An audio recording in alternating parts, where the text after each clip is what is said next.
Someone help me. Please, somebody. He's going to kill me. It tore out of my throat. My voice cracked so hard it felt like my lungs were cutting open from the inside. My hands were shaking. My heartbeat was in my ears. And Kazekiri, my ex-husband, stood in front of me with a knife in his hands in the kitchen, staring at me with eyes of a monster. The knife in his hand was dripping. Not with my blood, but with Uritsu's, my new partner. My legs almost buckled when I saw the blood on the blade. I didn't want to believe it. I didn't want to look down, but my eyes dropped anyway. And there he was, Uritsu, sprawled on the tiles, his chest barely rising. His fingers were twitching like he was still trying to reach me, trying to protect me even in his last breath. I screamed so loudly I swear the walls shook. Help. Please. Anybody. Help. But our houses were too far apart, 10 feet between each. The night was windy, and Kazekiri had chosen this hour on purpose. He smiled at me. A slow, sick smile. You're so loud, Akimori, he whispered. You always were. I grabbed the nearest thing I could find, a frying pan, and threw it at him. He dodged like he had been expecting it. It slammed into the cupboard and fell uselessly to the floor. Don't run, he said softly. He stepped forward. One step, then another. A shadow swallowing the kitchen light. My back hit the counter. My stomach twisted in pain.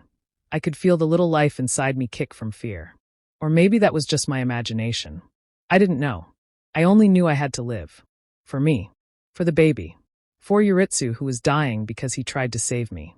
I told you, Kazekiri said, voice trembling with some twisted mix of anger and love, or should I obsession. You belong to me. Only me. Why won't you understand that? I grabbed a glass cup and hurled it at his head. It shattered against the wall. I sprinted for the door. He caught me by the wrist.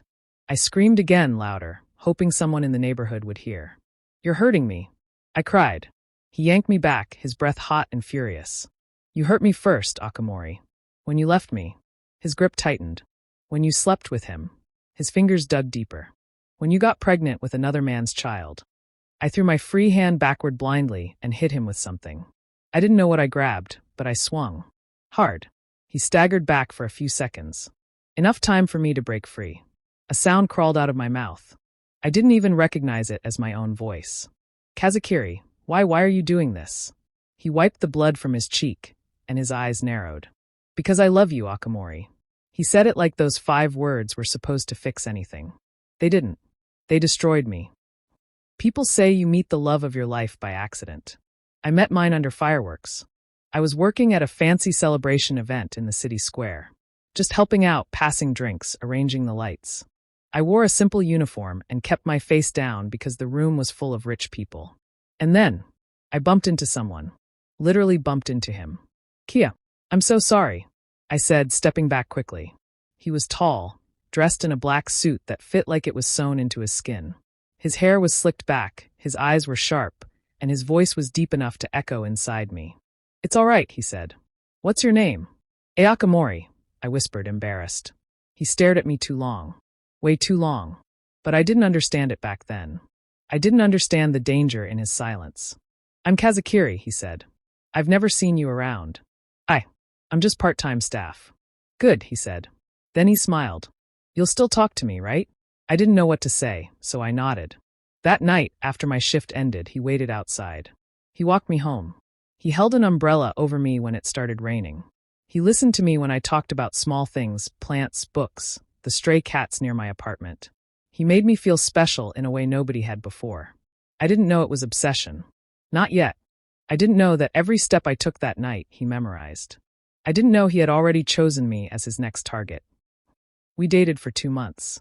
2 happy months. Or what I thought was happiness. He bought me flowers. He texted me every hour.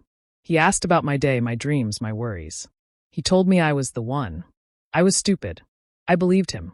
We got married quickly, too quickly. I thought it was love.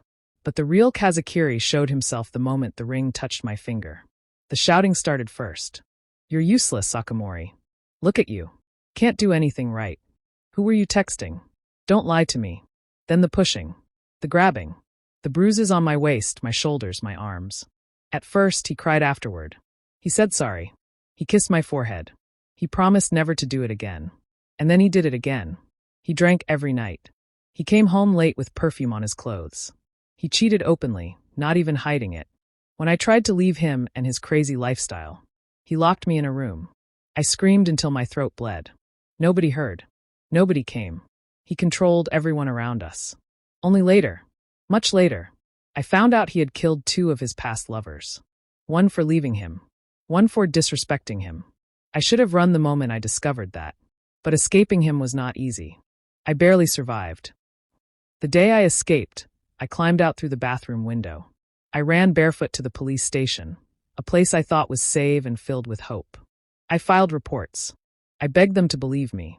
But Kazekiri was a powerful businessman. They laughed. They told me I was exaggerating.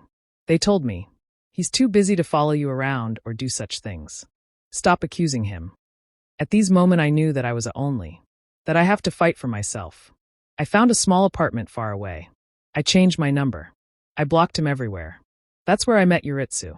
Uritsu was calm, warm, strong in a way that wasn't violent. He helped me fix a broken door one day, and that's how we started talking. Slow, gentle conversations. Like fresh air after breathing smoke for too long.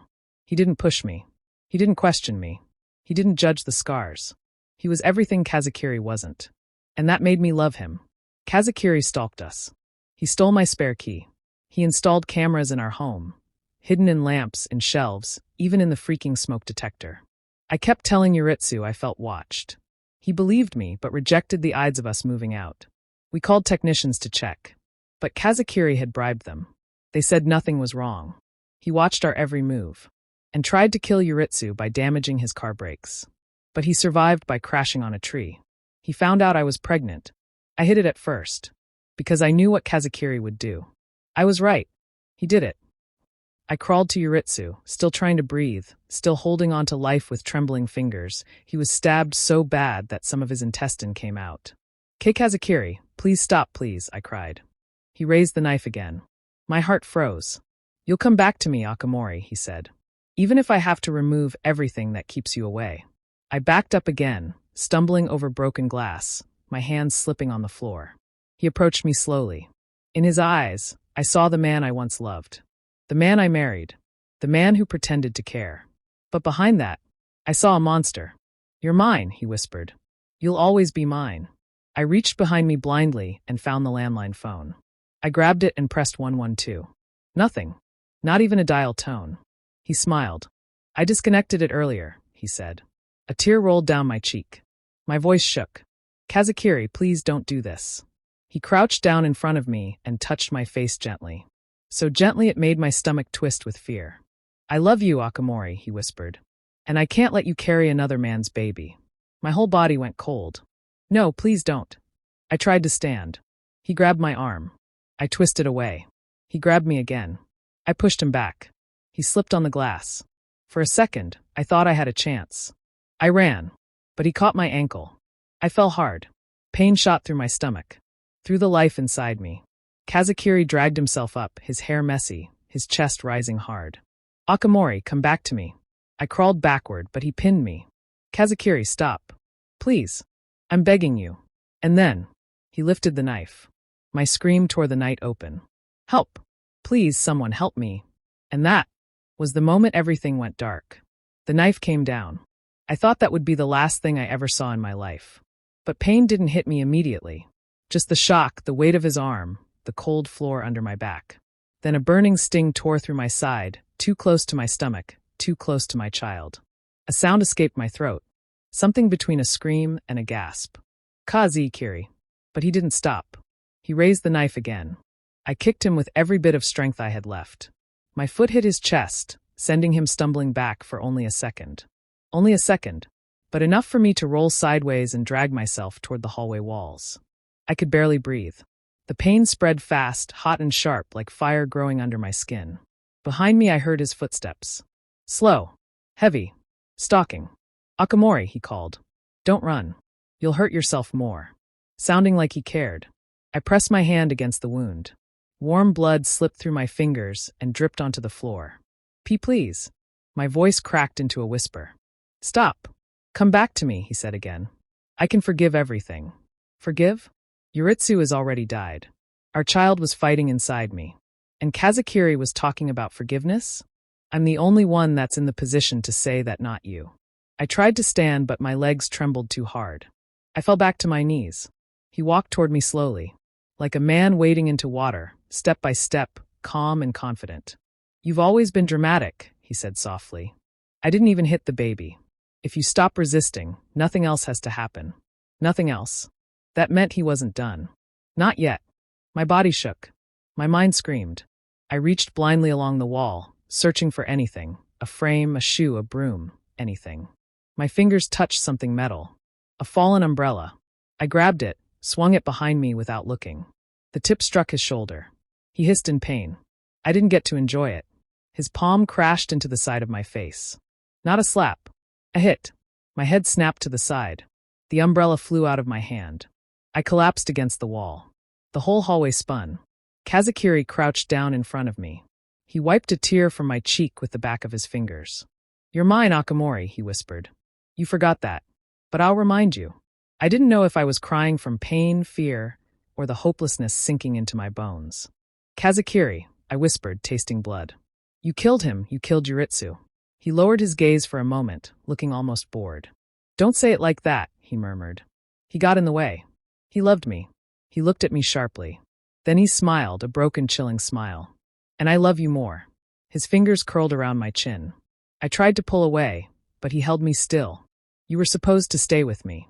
His voice trembled, anger, jealousy, obsession twisted together. If you hadn't run, if you hadn't let him touch you, none of this would have happened. You cheated on me first, I whispered. He laughed. A short, quiet, horrifying laugh. That wasn't cheating. Those people meant nothing. But you. His thumb brushed my bottom lip. You're everything. I gagged. He tilted his head, studying me the way someone studies a problem they want to solve with force. You're bleeding too much, he said. You're going to faint. Then let me go, I whispered. Take me to the hospital, please. His eyes softened, the same way they used to when he pretended to care. You're asking me for help? He smiled slightly. See, you still need me. I need a hospital.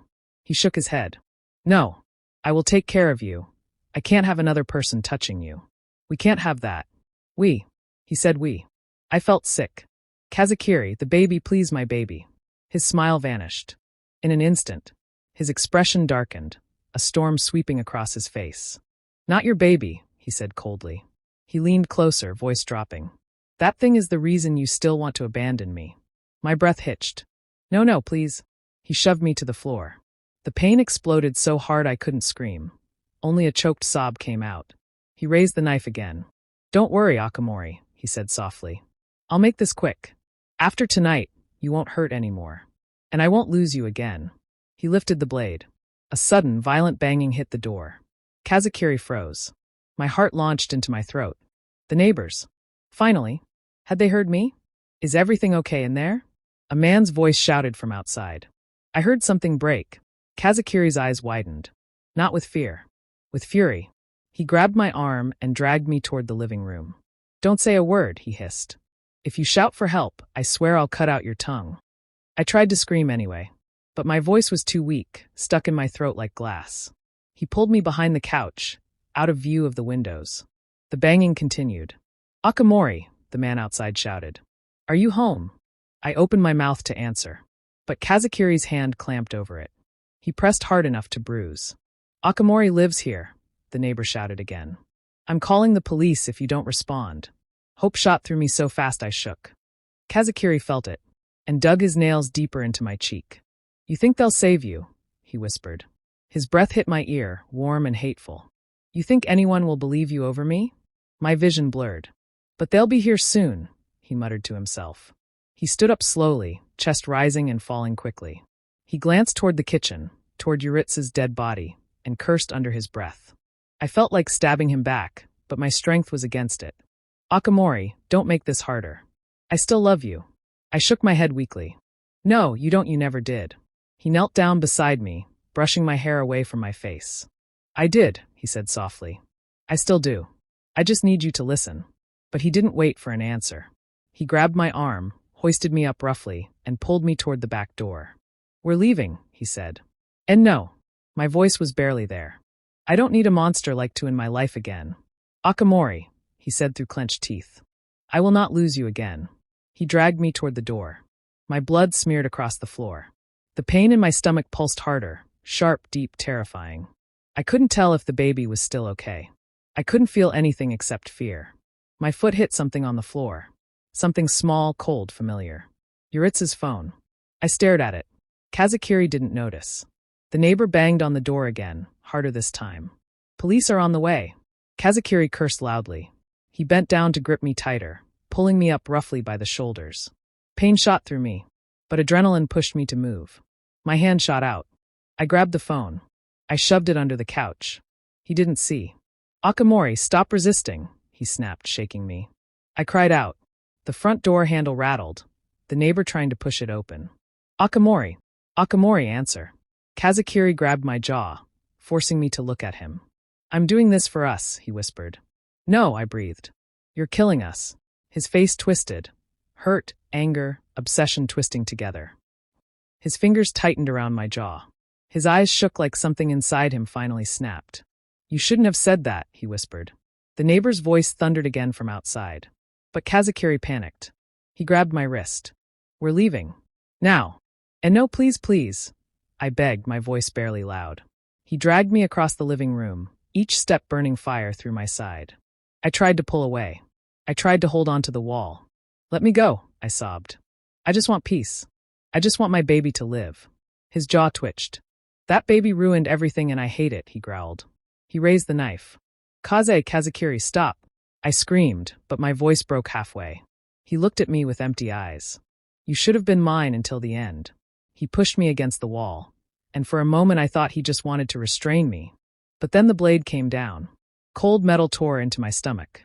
I screamed so loud it ripped my throat raw. He didn't end there. He went for another stab. Then another.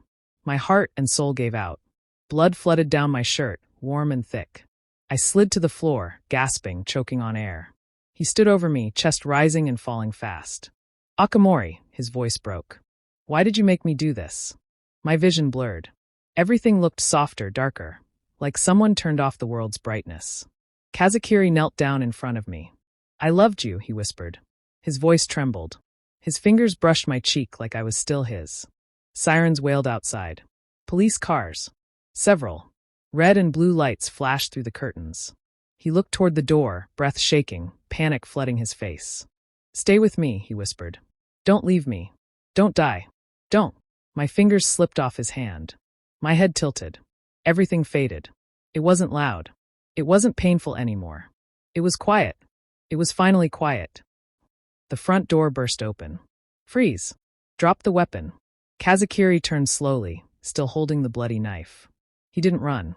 He didn't fight. He just stared at them with red, empty eyes. It's too late, he whispered, voice hollow. He's gone. The officers dragged him to the ground. Handcuffs clicked. He didn't resist. He just kept staring at me lying on the floor. Akimori, I told you you're mine. They pulled him away. 1 month later. The court was full. Reporters. Cameras. People whispering my name like I was just another tragedy on the news. Kazekiri Kazahara, guilty of murder, stalking, destruction of evidence, and multiple additional charges. He didn't blink. He just stared at the judge with no remorse. Your sentence is. He closed his eyes. Life imprisonment. A long silence filled the courtroom. He spoke only once. I did it for love. The judge's face hardened. That was not love. Kazekiri went to prison. A place where his power, his money, his influence meant nothing. A place where he would wake every morning to bars, not freedom. Where he would sleep haunted by ghosts he created with his own hands. And me? I became a story people whispered. A tragedy people used as a warning. A name carved into a police report and a gravestone.